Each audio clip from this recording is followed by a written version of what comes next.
They say the devil doesn't come with horns and a pitchfork. He comes as everything you've ever wanted. For me, that was my husband, Ethan Sterling.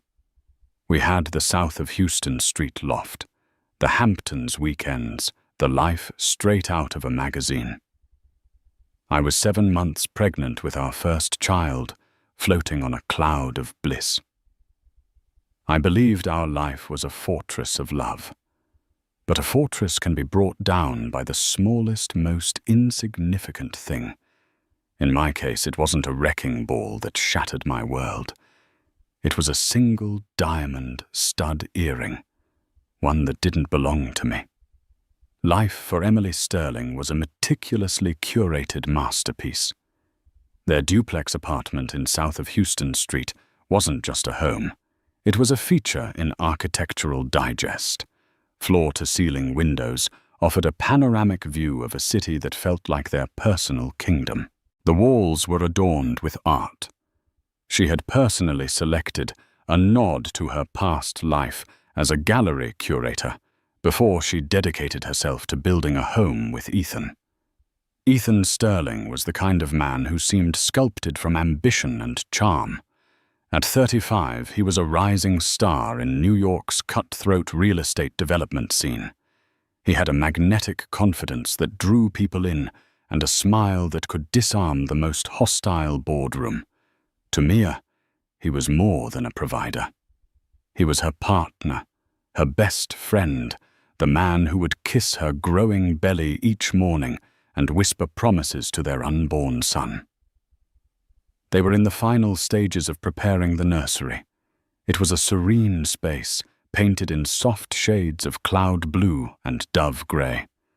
A custom-built crib of solid oak stood in the centre, and a mobile of hand-carved wooden animals hung above it, a gift from a trip to Vermont.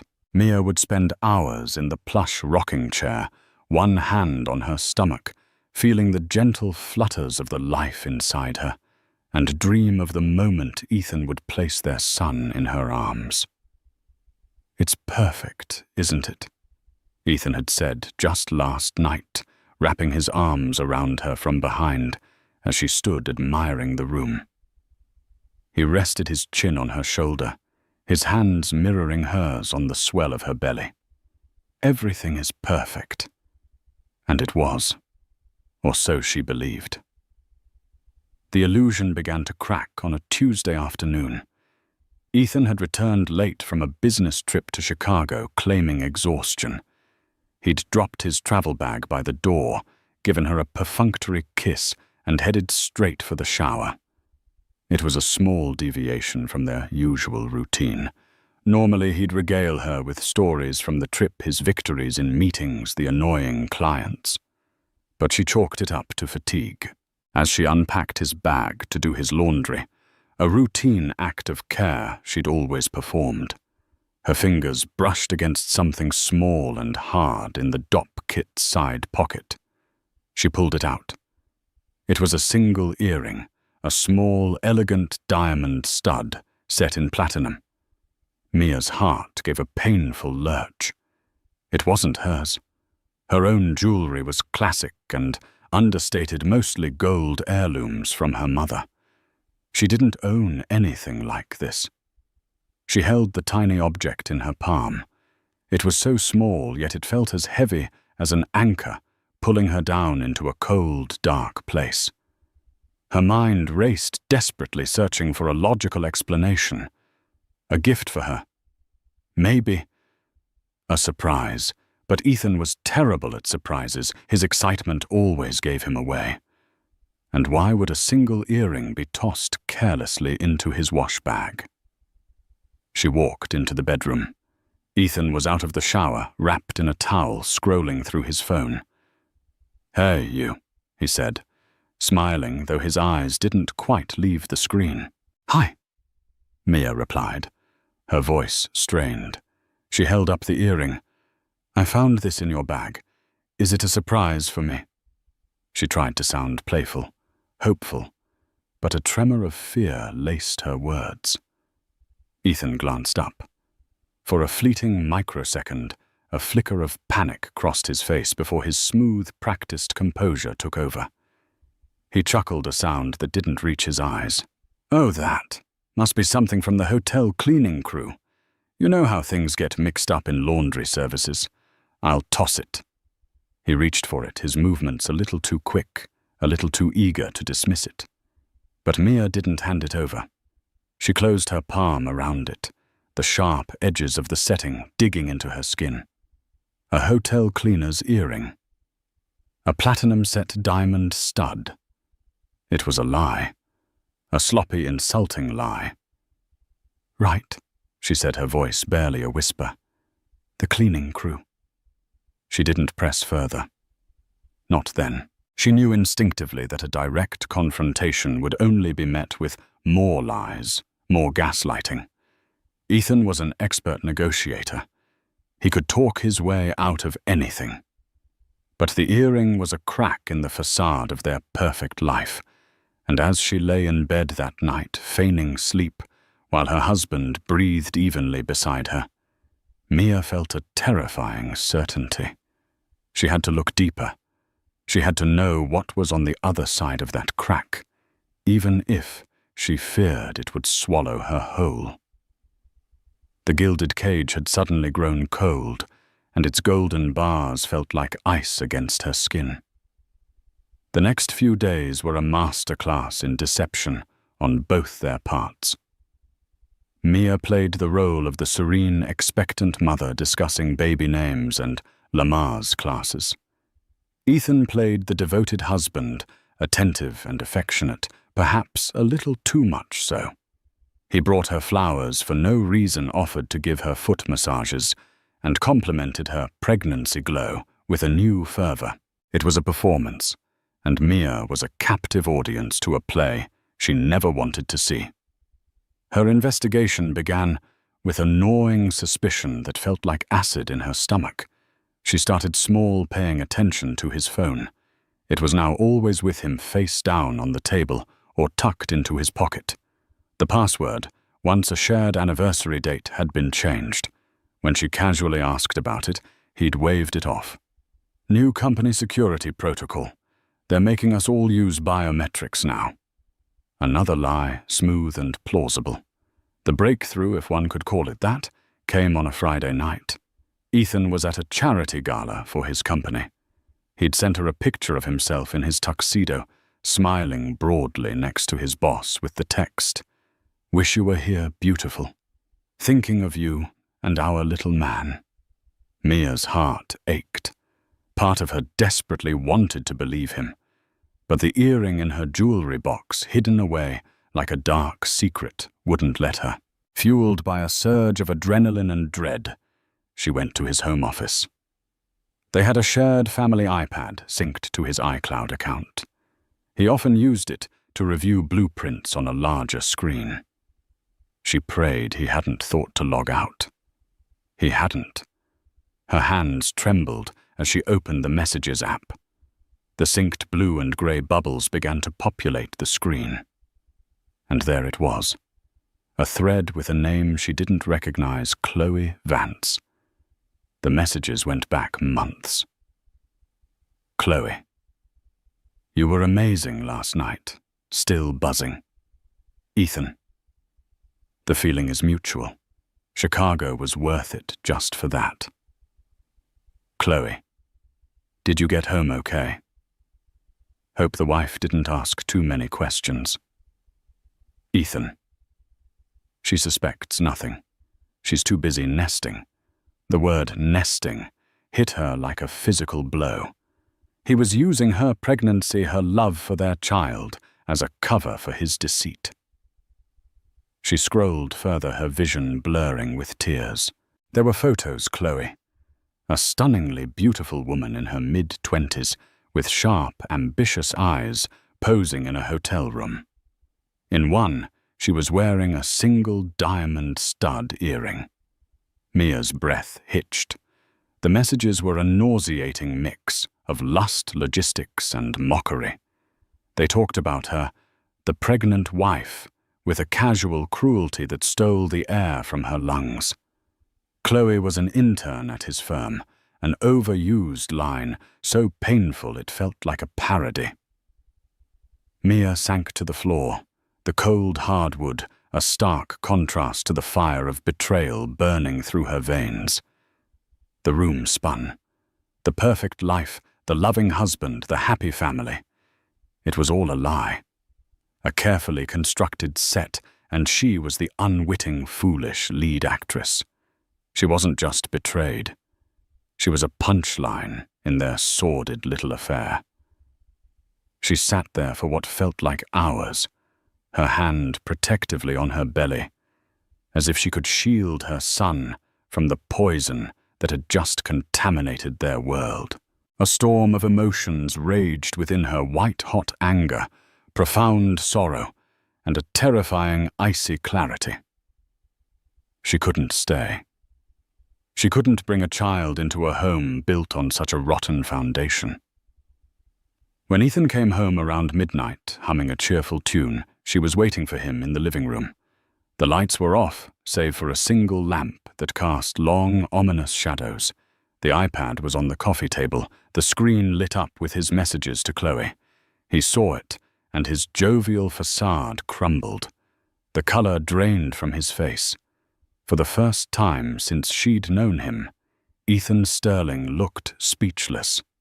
"Mia," he started, his voice a hoarse whisper. "Don't," she said, her voice dangerously calm. "Don't you dare say my name. Don't you dare try to lie."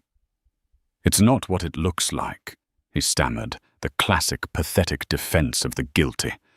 "Not what it looks like." Mia stood up, her body shaking with a fury she didn't know she possessed. "You think I'm an idiot, Ethan?" I read everything. Chicago. The late nights at the office. Chloe Vance. The earring. You used my pregnancy, our son, as your alibi. The confrontation was brutal. He tried every tactic in his arsenal. First came the denials, then the minimization. It was a stupid mistake, it meant nothing, followed by blame shifting. Things have been so focused on the baby, I felt neglected. And finally the desperate pleading promises, "I'll end it. I'll do anything. Please, Mia, think about our family." But his words were hollow, meaningless. The trust had been atomized. There was nothing left to rebuild. "A family," she said, her voice dripping with scorn. "This isn't a family. It's a sham. And I will not raise my son in a house where his father thinks so little of his mother that he would carry on an affair with his intern and laugh about it behind her back." She walked past him towards their bedroom. "I'm leaving," she said, the words tasting like ash. "Leaving? Where will you go?" he asked, a note of panic in his voice. It wasn't the panic of a man who was losing the love of his life. It was the panic of a man whose perfect image was about to be shattered. "You have nothing, Mia. Your name isn't on the deeds. The major accounts are all in my name. I support you. I support us." It was a threat veiled as concern. He was reminding her of her dependence on him. He thought he could control her with money. She stopped at the bedroom door and looked back at him, her eyes cold. "I may have nothing," she said, her voice ringing with a newfound steel. "But I have my dignity, and I have my son, and that is infinitely more than you will ever have." That night she packed a single suitcase, leaving behind the designer clothes, the expensive gifts, the entire curated life he had built around her. She took only her personal effects, the things from her life, before Ethan and the contents of the nursery. She wasn't just leaving a man, she was leaving a lie. And as she closed the door to the south of Houston Street loft for the last time, the silence that followed was the most honest sound she had heard in months. The yellow cab cut through the glistening, rain-slicked streets of Manhattan like a beacon in the dark. Each bump and pothole was a jarring reminder of Mia's new reality. The life she knew had been contained within the opulent walls of the south of Houston Street loft.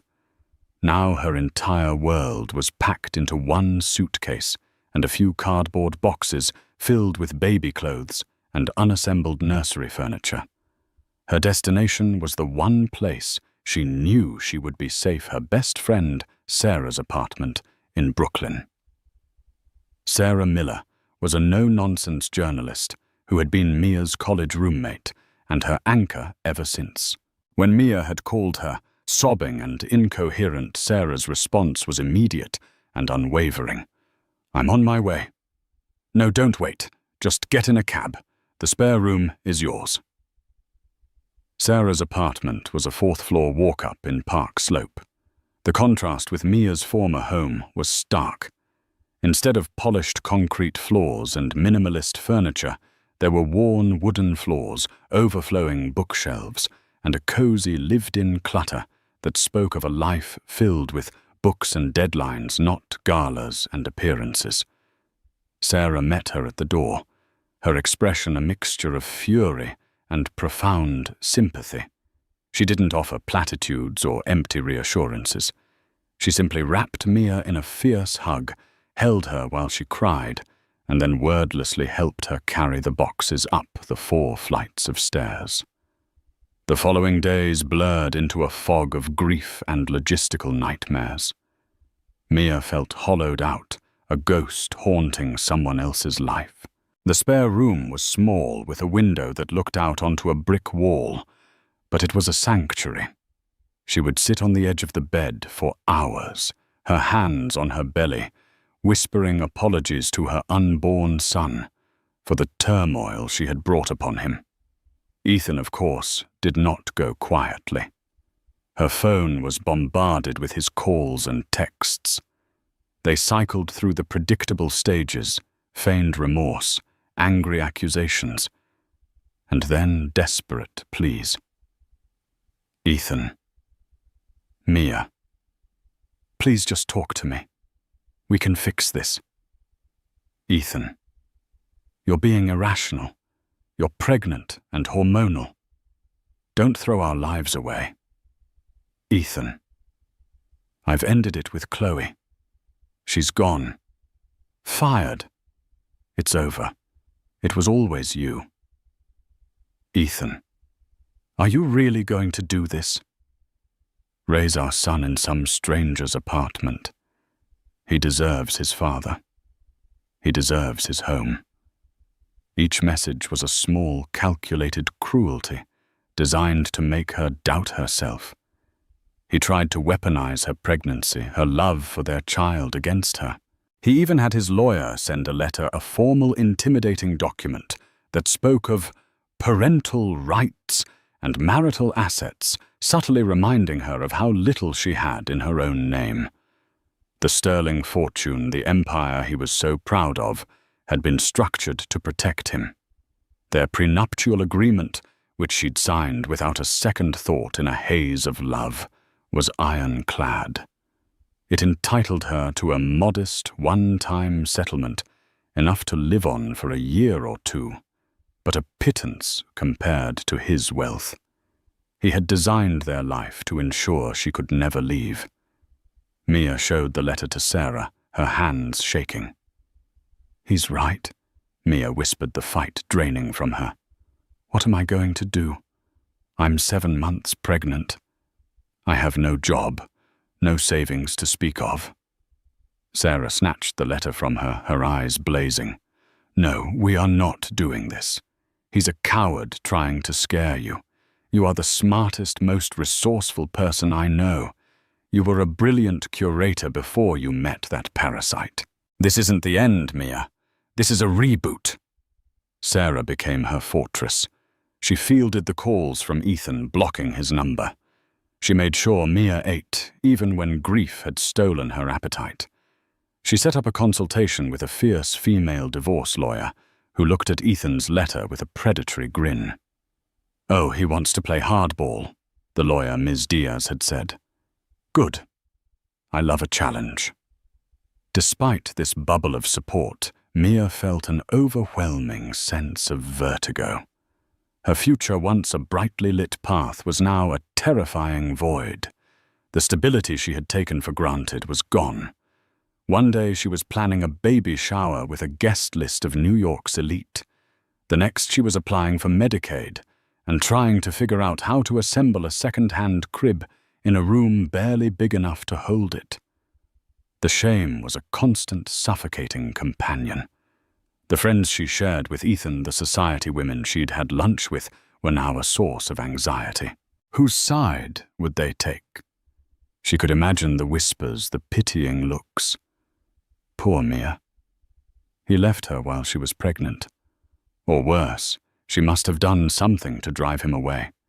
To protect herself, she isolated herself, her world shrinking to the confines of Sarah's apartment. One afternoon, a week after her escape, a thick, cream-colored envelope arrived, forwarded from her old address. It was addressed to Emily Sterling, née Emily Croft. The use of her maiden name was jarring. The return address was a prestigious law firm she'd never heard of, Finch, Blackwood and Associates, with an address on Park Avenue.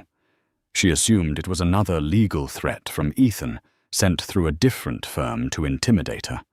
With a sigh of dread, she tore it open. But the letter inside was not from Ethan. It was a formal, somber notice that began with words that made no sense to her.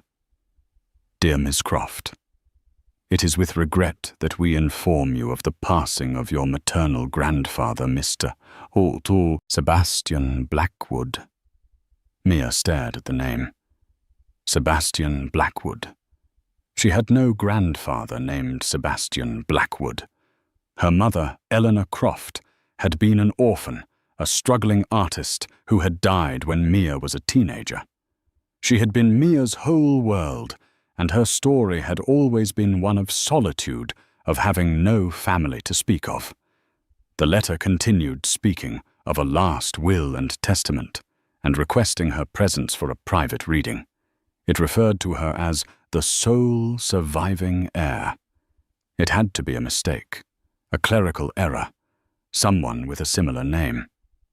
Confused and dismissive, she tossed the letter onto the small desk in the corner.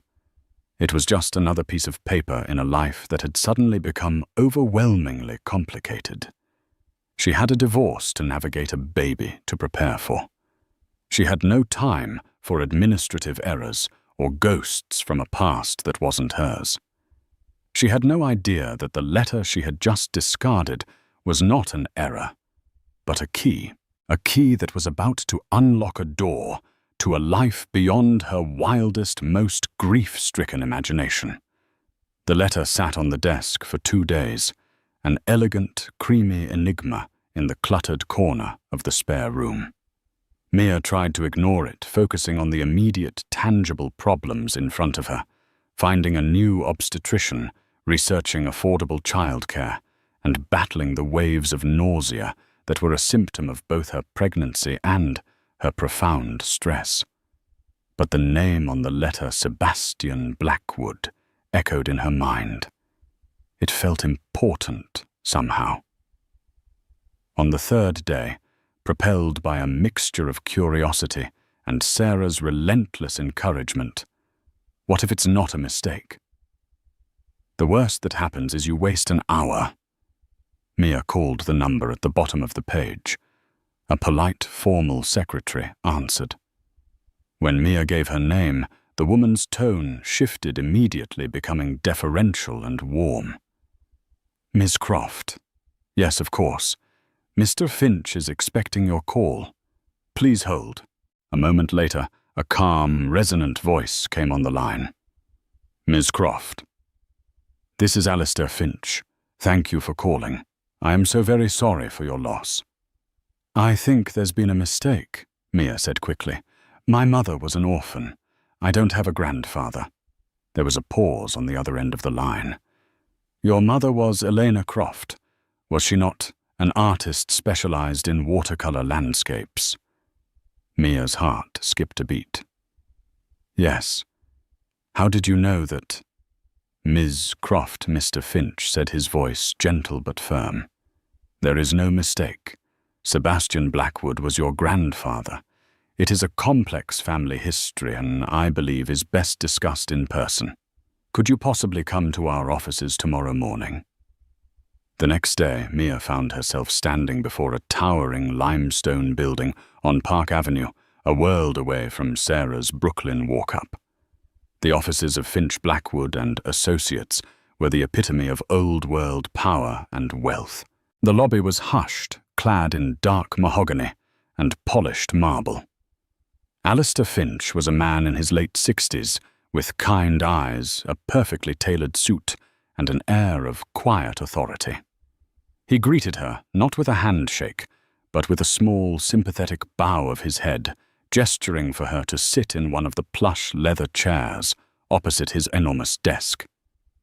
The desk itself was a historical artifact, and behind it, a large window offered a commanding view of Central Park. "Tea water?" he asked. Mia shook her head, her throat too tight to speak. Mr. Finch began to explain, his voice weaving a story that felt like something out of a novel. Sebastian Blackwood, he told her, was a titan of industry, a reclusive billionaire who had built an empire in shipping and logistics from the ground up. He was a hard, uncompromising man. His only child was a daughter, Eleanor. "Your mother, Eleanor," Mr. Finch said, his gaze softening, "was a free spirit. She had the soul of an artist, not a businesswoman. She fell in love with a man. Your grandfather deeply disapproved of a fellow artist, your father. Sebastian gave her an ultimatum: end the relationship and take her place in the company or be cut off entirely. Elena, as you might guess, chose love. She chose her art. She walked away from everything." Mia listened, stunned into silence. Her mother, the woman who had stretched every dollar who bought her art supplies from discount bins, was the heiress to a fortune. The story she had been told, that her mother was an orphan with no family, had been a shield. A story to protect a young girl from the pain of being rejected by her own father. They never spoke again. Mr. Finch continued, a note of sadness in his voice. Sebastian was a proud, stubborn man. He followed her life from a distance through private investigators. He knew about you. He knew when your father passed away, and when Elena herself fell ill. His pride, I believe, was his greatest regret. He never reached out. He couldn't bring himself to admit he was wrong. Tears streamed down Mia's face. Tears for the mother she had lost and for the hardship she had endured, all because of a rich man's pride. "Sebastian passed away last week at the age of 94, Mr. Finch said, sliding a thick leather-bound document across the desk. He spent the last decade rewriting his will. He left everything, his entire estate, his company, his portfolio, to his only living descendant. To you, Emily." Mia stared at the document. "Everything. What does everything mean?" Alistair Finch took a deep breath. "It means Blackwood Shipping, which is valued at approximately $9 billion. It means a real estate portfolio that includes properties in New York, London, and Geneva. It means a controlling interest in a dozen other corporations. And it means a liquid investment portfolio that, well, it's a considerable sum. Conservatively, Ms. Croft, your inheritance is valued in the range of $12 billion. The number was so vast, so astronomical, that it didn't even register. $12 billion. It was a concept, not an amount of money. The room seemed to tilt on its axis. Mia gripped the arms of the chair to steady herself, her mind reeling. Just a week ago, her biggest fear was how she would afford diapers. Her millionaire husband had tried to intimidate her with his wealth, reminding her that she had nothing. Now she was holding a document that made Ethan's entire fortune look like pocket change. I don't understand," she stammered. "You don't have to understand it all today," Mr. Finch said kindly. "My role is to guide you through this." Sebastian left specific instructions. He wanted you to have the power and the resources he denied your mother. He saw this as his only way to atone for his mistakes. He explained the next steps. There were assets to be transferred, trusts to be managed. He spoke of the main residence, a sprawling 100-acre estate in Greenwich, Connecticut, which was now hers and ready for her to move into. Mia left the office in a daze. She walked for blocks without seeing the city around her. The noise, the crowds, the yellow cabs, it all faded into a dull roar in the background of the explosion that had just gone off in her life. She wasn't just a wronged wife anymore. She wasn't a charity case living in her friend's spare room. She was an heiress. The weight of that title was both terrifying and electrifying. The void she had been staring into was suddenly filled with an impossible, blinding light.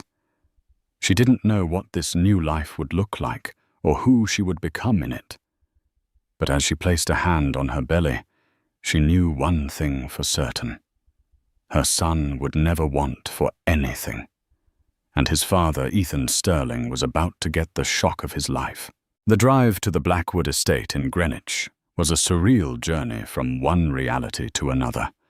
A discreet black car sent by Mr. Finch whisked her out of the city's grit and into the manicured autumnal splendor of the Connecticut countryside.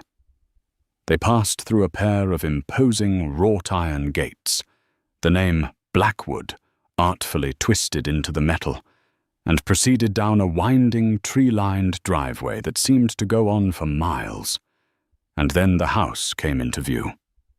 House was an inadequate word. It was a fortress of stone and glass, a magnificent Gilded Age mansion that sat atop a hill commanding a view of sprawling lawns, a private lake, and the distant shimmer of the Long Island Sound. It was beautiful, imposing, and utterly intimidating. As the car pulled up to the grand entrance, the front doors opened and a small uniformed staff assembled. An older woman with kind eyes and perfectly coiffed grey hair stepped forward. "Welcome home, Miss Croft. I am Mrs. Gable, the household manager. We are all so pleased to have you here." The next few hours were a blur of introductions and explorations. Mrs. Gable led her through a fraction of the house, a grand ballroom, a 2-story library filled with leather-bound books, a formal dining room that could seat 50, and a sun-drenched conservatory filled with exotic plants. Every surface gleamed, every detail was perfect. It was less a home and more a private museum. Her personal suite of rooms was larger than Sarah's entire apartment. It included a bedroom with a fireplace, a sitting room, a vast marble bathroom, and a walk-in closet the size of a boutique. Most importantly, it had an adjoining suite of rooms fully furnished and decorated that Mrs. Gable referred to as the nursery wing. Sebastian Blackwood, the cold, distant man who had disowned his daughter, had built a nursery for a great-grandchild he knew he would never meet. It was a gesture of hope and regret, so profound it brought tears to Mia's eyes. But this new life was not just about opulence. It was about the crushing weight of legacy. Alistair Finch arrived that evening to begin the true orientation. He spread out files and portfolios on a massive table in the library. He explained the structure of Blackwood Shipping, the philanthropic obligations of the Blackwood Foundation, and the complexities of managing such vast wealth.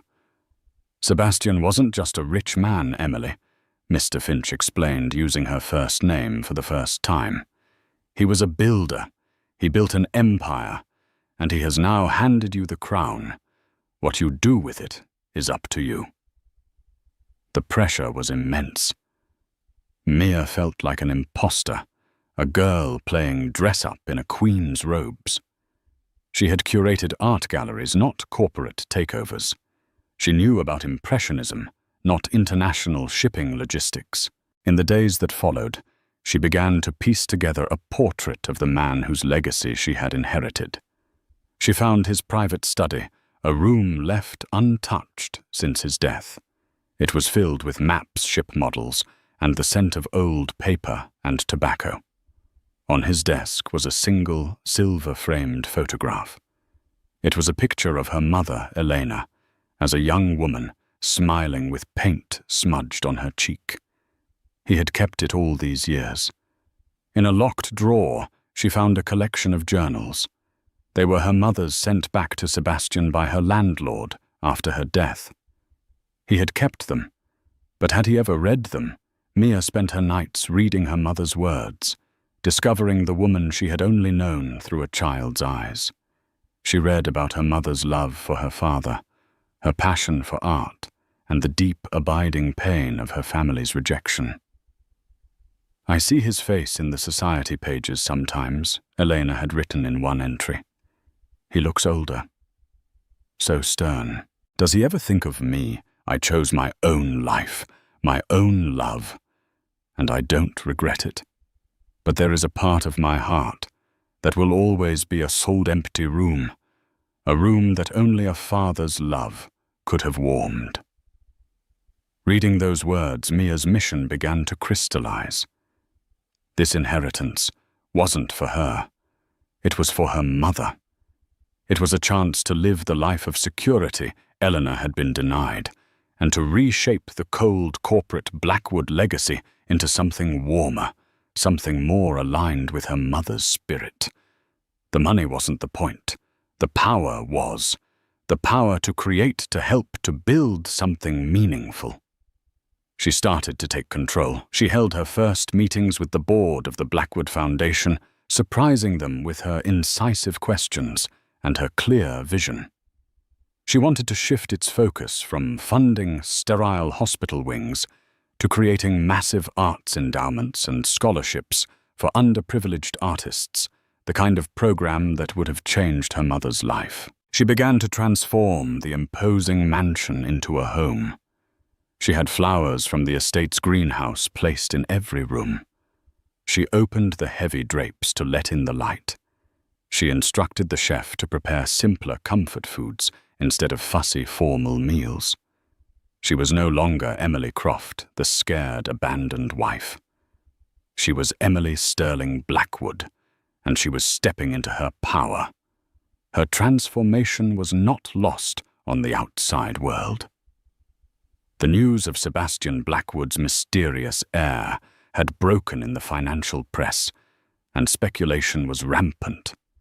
And it was only a matter of time before that news reached the one person whose world was about to be turned completely upside down, her soon-to-be ex-husband, Ethan Sterling.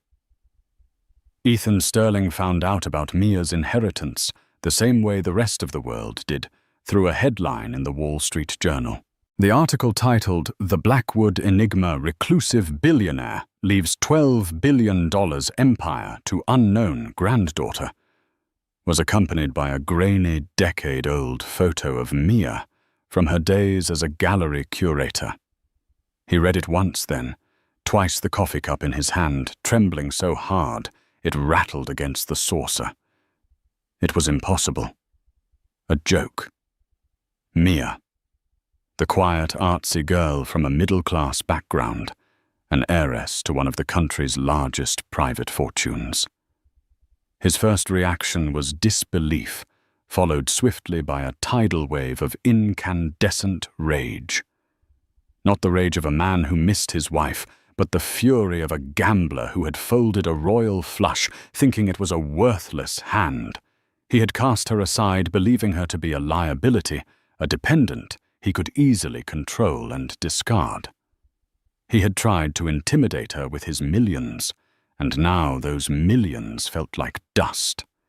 His mind, ever the calculator of assets and leverage, went into overdrive. His son. Mia was carrying his son. That was his connection, his way in. Their child was the heir to the Blackwood fortune. His strategy shifted instantly. The threatening lawyer's letters stopped. The angry, manipulative texts were replaced by a deluge of saccharine, desperate voicemails. "Mia, my love, I just heard. I am stunned. Why didn't you tell me? This doesn't change anything between us. I love you, not your money. I made a terrible mistake, a stupid, meaningless mistake. Let me come home. Let's be a family. Our son deserves to be raised by both his parents in a loving home." Mia listened to the first voicemail in the library of her new home, Alistair Finch, sitting opposite her. His expression unreadable. She played it on speaker, and when it was finished, she deleted it without a word. Ethan, however, was relentless. When his calls went unanswered, he escalated. He showed up at the gates of the Greenwich estate, demanding to see my wife. The security team, pre-briefed by Mr. Hetkum, Finch politely but firmly turned him away. He tried to get to her through Sarah, who told him in no uncertain terms where he could go. Finally, he reverted to the only language he truly understood, the law. He hired a team of aggressive litigators. A new wave of legal documents arrived, but these were far more audacious. He was petitioning for an emergency reconciliation order, claiming his pregnant wife was being unduly influenced by third parties and was not in a sound state of mind to make decisions about their marriage or her newfound assets. He was demanding joint control over all financial decisions related to their unborn child's future inheritance. It was a breathtakingly greedy, desperate gambit. The legal battle that ensued was short and brutal. They met in a sterile conference room at Ms. Diaz's law firm in Manhattan. Ethan and his lawyers sat on one side of a long mahogany table, radiating smug confidence. Mia sat on the other, flanked by the razor-sharp Miss Diaz and the formidable calming presence of Alistair Finch. Ethan tried to speak to her directly, his face a mask of feigned concern. "Mia, this is madness. Let's stop this. Think of our son." Before Mia could respond, Ms. Diaz slid a document across the table. "My client has thought of her son, Mr. Sterling, which is why she is proceeding with the divorce on the grounds of adultery. We have affidavits, text messages, and credit card receipts proving your affair with Ms. Chloe Vance. We are prepared to make them public record." Ethan's face tightened. "Furthermore," Ms. Diaz continued, her voice like ice, "let's discuss the prenuptial agreement you had my client sign. It's quite the document. It specifically states that all inherited assets pre- or post-marriage remain the sole and separate property of the individual who inherits them. You drafted it to protect your little real estate millions from her. It seems you were quite thorough, and we thank you for that." The color drained from Ethan's face. The very shield he had built to protect his wealth had now become Mia's impenetrable fortress against him. He was trapped by his own arrogance. Alistair Finch spoke for the first time, his deep voice filling the room. "Mr. Sterling, let me be perfectly clear. You have no claim on the Blackwood estate. None. Your attempts to declare Ms. Sterling Blackwood incompetent are not only baseless but frankly defamatory. If you continue this course of action, we will respond with a lawsuit that will tie you and your company up in litigation for the next decade. We will scrutinize every deal, every permit, every tax return. The Blackwood resources, as you can imagine, are virtually limitless. It was a declaration of war he could not possibly win. His millions against her billions, his hubris against her resolve. The fight went out of him. He slumped in his chair, a deflated man. The charm, the confidence, the swagger.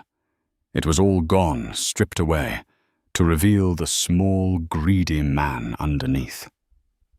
He looked at Mia, truly looked at her for the first time in this new context. She wasn't the pliant, adoring wife he had married. Her pregnancy gave her a maternal gravitas, and her eyes held a new, steely strength. She was powerful. She was untouchable. And he had lost her. He had thrown her away. Just give me what the prenup says, he mumbled to his lawyer, defeated. And visitation rights.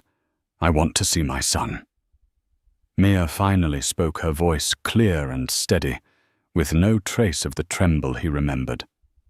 You will have supervised visitation, Ethan, and you will pay child support, as stipulated by the state of New York.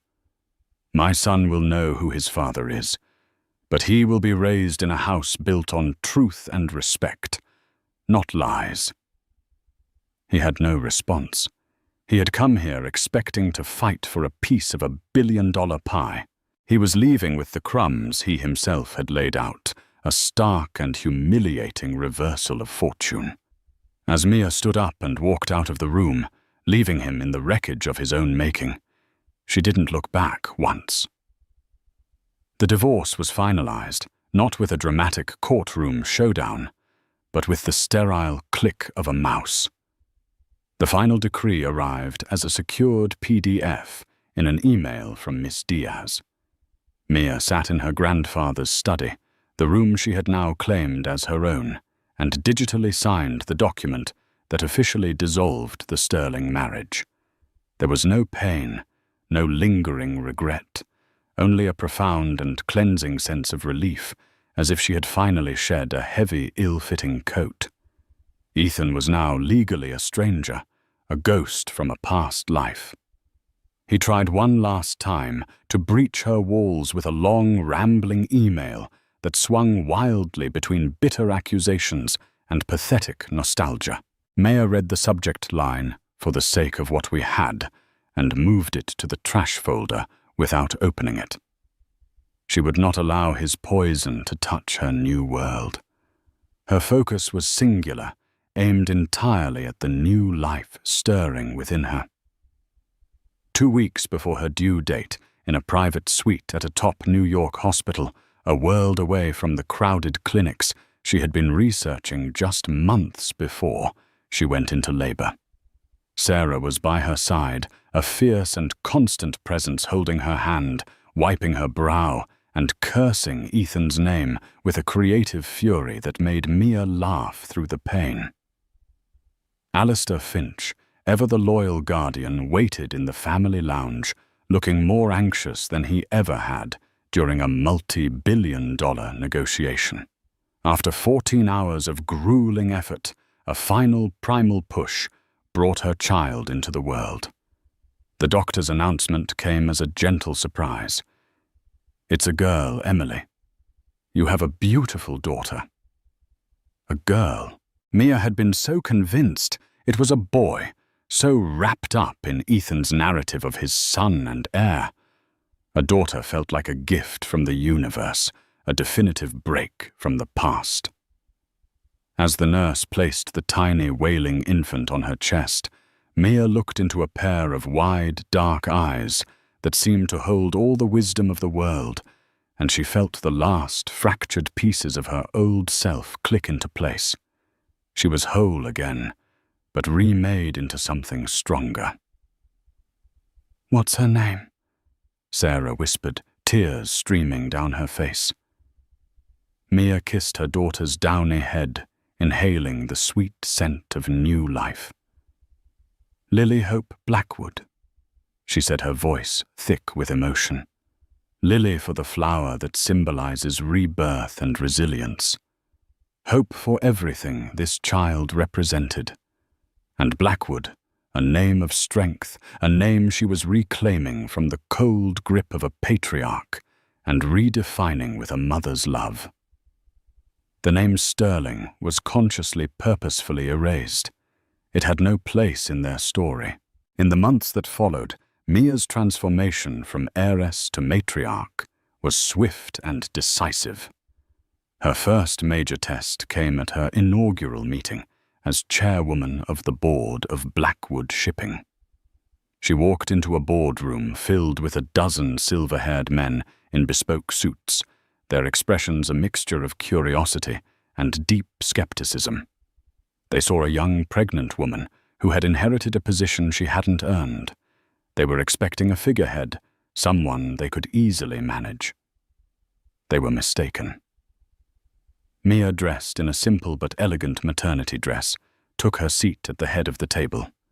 She listened patiently as they presented their quarterly reports, filled with talk of profit margins and shipping tonnage. When they had finished, she didn't offer polite applause. She opened a folder and began to speak, her voice quiet, but carrying an undeniable authority.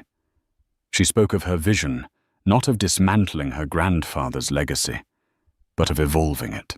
She laid out a multi-year plan for transitioning the Blackwood fleet to greener fuel sources, for implementing better labor practices for their crews, and for using their logistical network to aid in international disaster relief. One of the older board members, a man named Mr. Harrington, who had been her grandfather's contemporary, scoffed lightly. "Ms. Blackwood, with all due respect, our fiduciary duty is to our shareholders, not to saving the planet.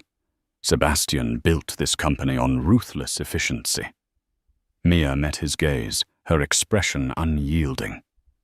"Mr. Harrington, my grandfather built this company in the 20th century. We are now living in the 21st. Ethical and environmental responsibility are no longer liabilities. They are the cornerstones of a sustainable future. A company that fails to adapt will fail to exist. My fiduciary duty is to ensure Blackwood Shipping thrives for the next 100 years, not just the next fiscal quarter." Her command of the subject was absolute, her resolve unshakable. A stunned silence fell over the room, followed by a grudging but palpable shift in respect. Her true passion, however, was reserved for her mother's legacy.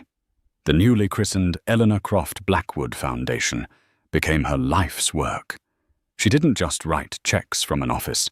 She was hands-on visiting the programs she funded.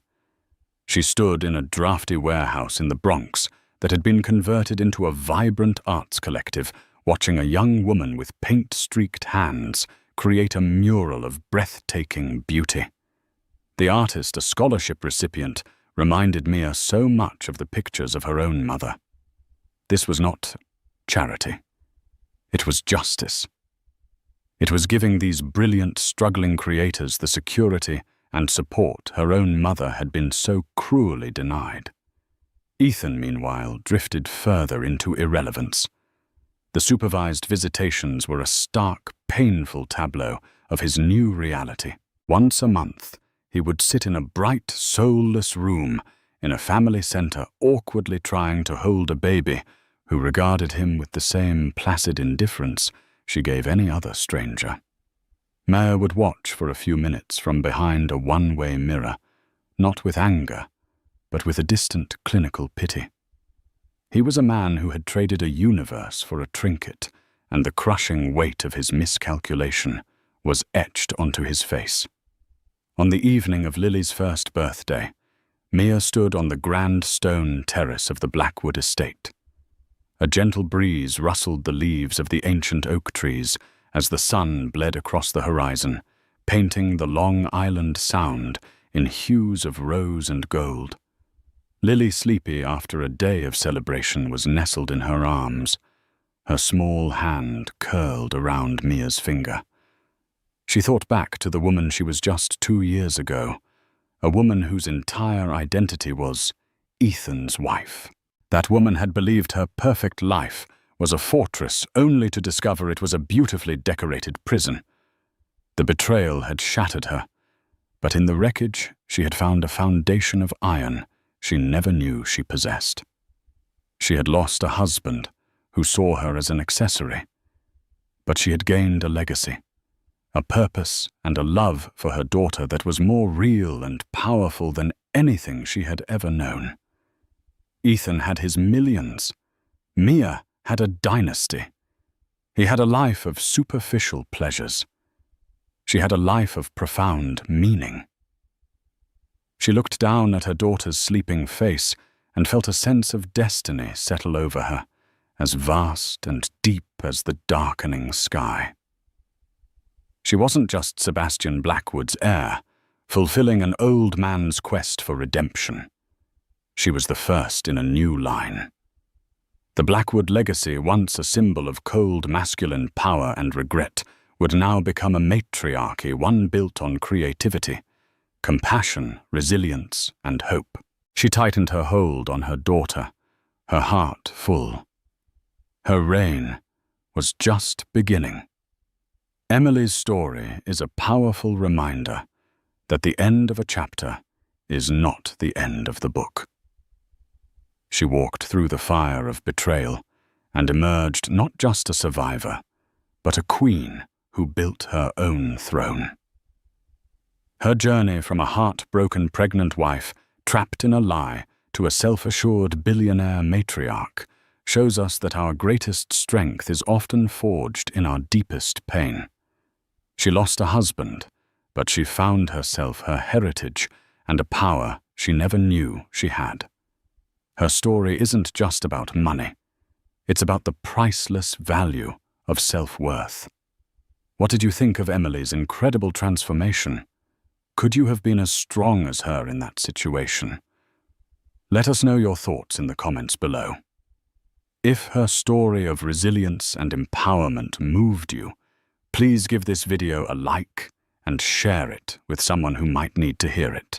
And for more true life stories of overcoming adversity and finding incredible strength, make sure you hit that subscribe button and turn on notifications. You won't want to miss what's next.